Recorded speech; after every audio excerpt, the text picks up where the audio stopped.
Hey y'all, I wanted to make this video, which is definitely outside of my comfort zone, but we're all a little bit outside of our comfort zones these days. And so um, I felt maybe this would be helpful during this time. First of all, if you're a client at WHCP, please know that Nikki and Celeste and I continue to see clients. And so if you would like a session with us, please give us a call. But there are three things that have been coming up in conversations with clients, with friends and family, with colleagues, that I thought would be worth talking about just a little bit. Those things are isolation, feelings of uncertainty, and feelings of self-criticism or being really hard on ourselves. So the first one, isolation, I'm so fortunate to get to work with a lot of adolescents in my practice, and I do feel like adolescents have a unique gift in being able to utilize the technologies we have today to connect with one another. So, they are a little, just it's really comfortable, I think, for a lot of young people to use technology to be and stay connected.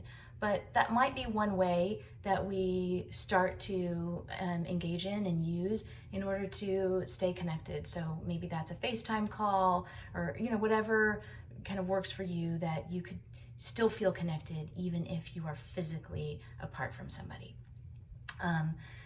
Secondly, maybe just thinking about ways in which you can connect with others or deepen relationships that that maybe are closer right now than they've been. Maybe you're at home and you're with your family, and so you and mom have the ability to, play a board game together, and you don't usually get to do that.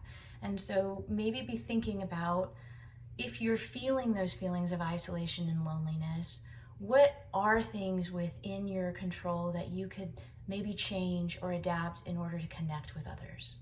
So just something to be thinking about. Maybe you call a loved one, a grandparent who might be by themselves right now, and reach out to them, and that will mean a lot to them, but it also will help you feel less like isolated and lonely. So something to think about. The second piece that I wanted to talk about are just fears and uncertainty. Right now is a time where I think sometimes people are feeling like things are changing daily, moment to moment, and there's a sense of uncertainty that's very real.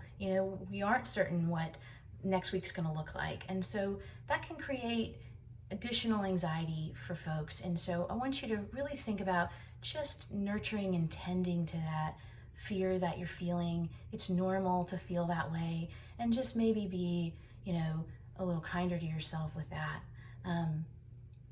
Also, with regard to uncertainty, you might ask yourself, were there routines that you had that you've lost? A school schedule, for example, meetings in person with colleagues, being able to go to lunch with colleagues, different things that might have been part of your routine that you've lost, that are now a little more uncertain. And so for some folks, it's been really helpful to create some kind of a routine, some kind of a schedule to follow. And maybe that can be creative right now. Maybe you're gonna add an hour of learning how to play the guitar that you've wanted to do for a long time that you weren't gonna be able to do before. So maybe in that way, you can utilize the flexibility, but also maybe add some structure in order to help yourself feel like a little more grounded in this time of uncertainty. And finally, I think what I'm hearing, it's certainly a universal concern, and it's a concern not just now, but always, where in general we are self-critical of ourselves. Maybe we talk to ourselves in very unkind ways, or we just really are hard on ourselves, or not as patient with ourselves. Well, certainly during this time, there might be increased stressors like parenting your kids and educating them at home now, or being a student who isn't going into class anymore and is home with family members, and that's maybe becoming stressful, and that there's some tensions growing. Keep in mind that that's normal, and it's normal to feel that way, and maybe be a little more patient with yourself and understanding. If your patience is thin, be understanding about that with yourself. This is a really good time to be more compassionate with yourself and others, you know.